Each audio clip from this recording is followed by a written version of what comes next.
হা, এবার তোকে কে বাঁচায়?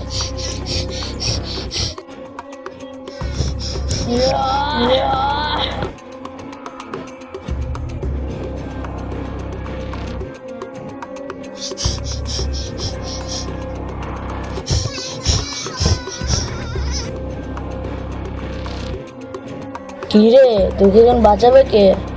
পালা। সুলতান ভাই আমাকে মাফ করে দে ভাই, সুলতান ভাই আমাকে মাফ করে দে। তোকে ছেড়ে দেবো? হা হা হা, আমার কথা অবাধ্য করা মানে মৃত্যু। সুলতান আমাকে ছেড়ে দে ভাই, আমার বাড়িতে বসেলি আছে। ছেড়ে দে ভাই, এই লক্ষ্যে ভাই ছেড়ে দে।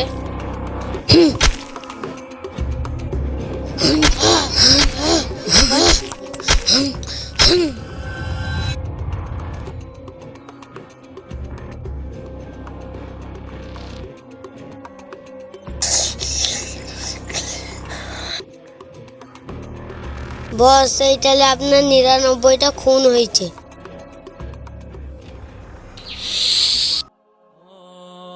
বস, আপনাকে একটা কথা বলতাম। কি হয়েছে বল। পাড়ার লোক আমাকে গালাগালি করে, আমার সাথে আমার মা আব্বা কথা বলে না, আমার বাড়ির লোক আমার ছেড়ে চলে গিয়েছে। কেন তোকে সবাই ছেড়ে চলে যাচ্ছে কেন? কারণ বস, আমরা যেগুলো করি এতে কোনো সম্মান নেই, সবাই আমাদেরকে ঘৃণা করে। বস, আমাদের জীবনটা নরক হয়ে গেছে, প্রতিদিন কোথায় না কোথায় লাশ পড়ছে, এই যন্ত্রণা আমি সহ্য করতে পারছি না। বস, আমাদেরকে মাফ করবেন, আমরা এই কাজ করতে চাইনি।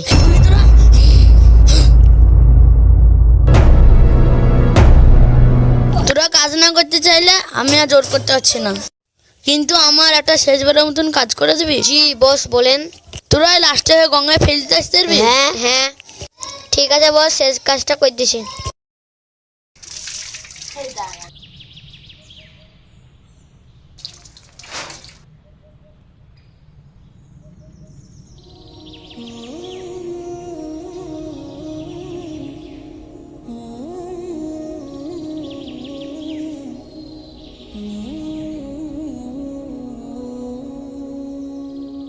কিরে সুলতান, এটা নিয়ে কটা হলো?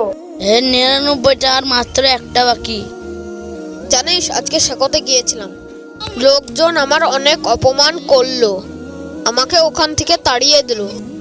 ওরা একজন খুনির বাবার সাথে মিশতে চায় না। তুই যদি খুন খারাপি না ছাড়িস, আজকে আমার বাড়ি থেকে বেরিয়ে যাবি।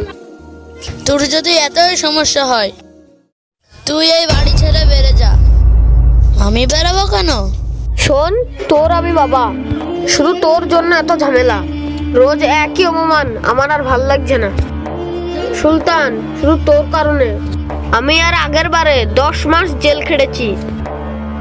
আমি এই মানসিক যন্ত্রণা আর সহ্য করতে পারছি না। তাহলে কি চাস? তুইও মরতে চাস? আমার এই চাকুর আঘাতে তুইও মরতে চাস?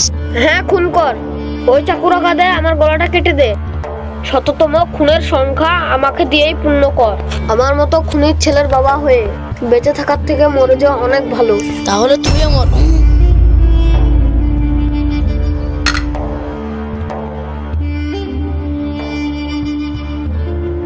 আল্লাহ, তুমি আমার ছেলেটাকে জ্ঞান দান করো আল্লাহ।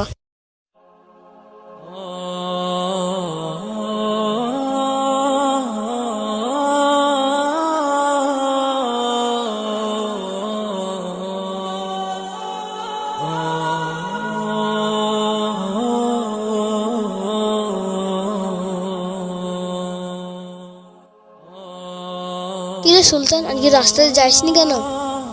তুই এই এলাকার সব থেকে সাহসী মানুষ, আর তুই এখানে বসে আছিস, বিষয়টা বুঝলাম না, একটু খুলে বলতো।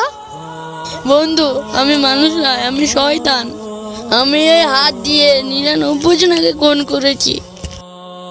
আমার এই পাপের কোনো ক্ষমা নেই, এই জন্য এই সমাজের মানুষ আমাকে ঘৃণা করে। হ্যাঁ, তো ভুল করেছিস, এটা সত্য। মানুষ তোকে ঘৃণা করলো, কিন্তু মহান আল্লাহ তাআলা অনেক দয়ালু, আল্লাহ তাআলা নিশ্চয় ক্ষমা করবে। তোর যে মন থেকে তওবা করেছ, আল্লাহ নিশ্চয় ক্ষমা করবে। তোর কি মাথা ঠিক আছে? ৯৯ মানুষকে হত্যা করেছি আমি নিজ হাত দিয়ে, আল্লাহ আমাকে কেন মাফ করবে?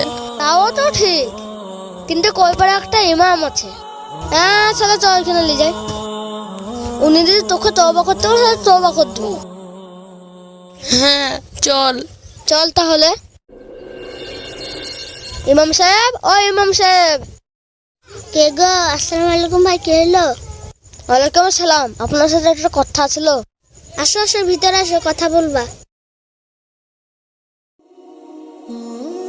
হুজুর, এ আমার বন্ধু সুলতান, এ 99টা খুন করে ফেলেছে, তবে এ ভুলের জন্য অনুতপ্ত। ও জানতে চায় ইয়ার জন্য আল্লাহ তাআলা ক্ষমা করবে। তুই 99 জনকে খুন করেছিস? তুই জানিস না পৃথিবীর সবচেয়ে বড় গুনাহ হলো মানুষকে খুন করা, আর তুমি সেই আল্লাহর কাছে ক্ষমা প্রার্থনা করছো? আল্লাহ তোমাকে কখনোই ক্ষমা করবে না। হুজুর, আল্লাহ তাআলা তো অসীম দয়ালু, কোরআনে কি কোথাও নেই আল্লাহ তাআলা এমন পাপীকে ক্ষমা করবে? কিছু তো একটা বলেন। তুমি কি পাগল? 99টা মানুষ খুন করে এসে মাপ চাইতে? মাফ কি এত সস্তা? আল্লাহ কোনোদিনও ক্ষমা করবে না। আল্লাহ যখন আমাকে ক্ষমা করবে না, তা তোর মতো লোককে বাঁচে লাভ নাই। 100 ধালে পূর্ণ করিলি কইরে এই তো।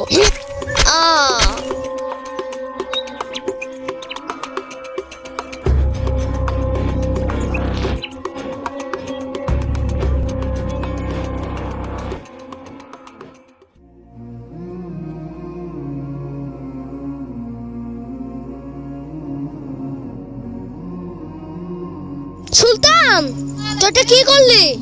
তুই একজন ইমাম সাহেবকে হত্যা করে ফেললি। তোর আগে কোনোদিন কন্ট্রোল করতে পারবি না। তুই তো জানিস আমি কেমন মানুষ, আমার রাগই কন্ট্রোলে থাকে না।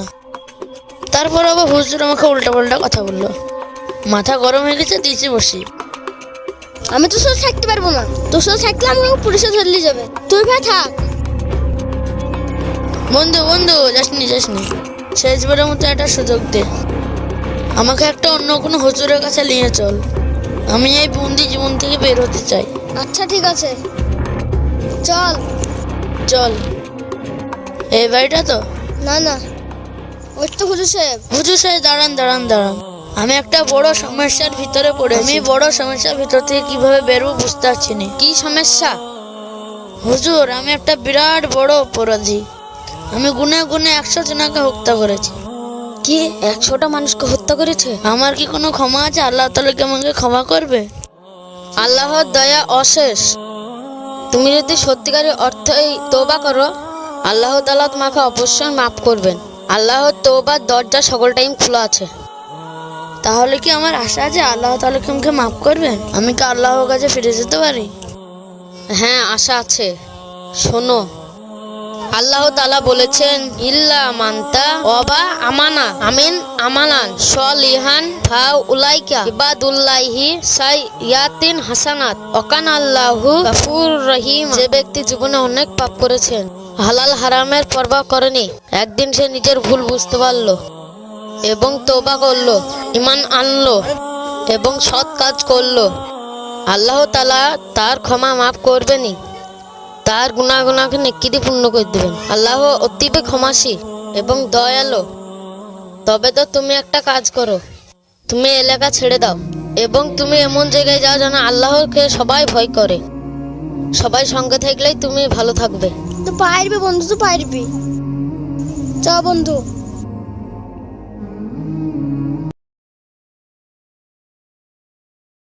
তাহলে ভালো থাকিস, দেখা হবে ইনশাল্লাহ। ঠিক আছে বন্ধু, দোয়া করিস।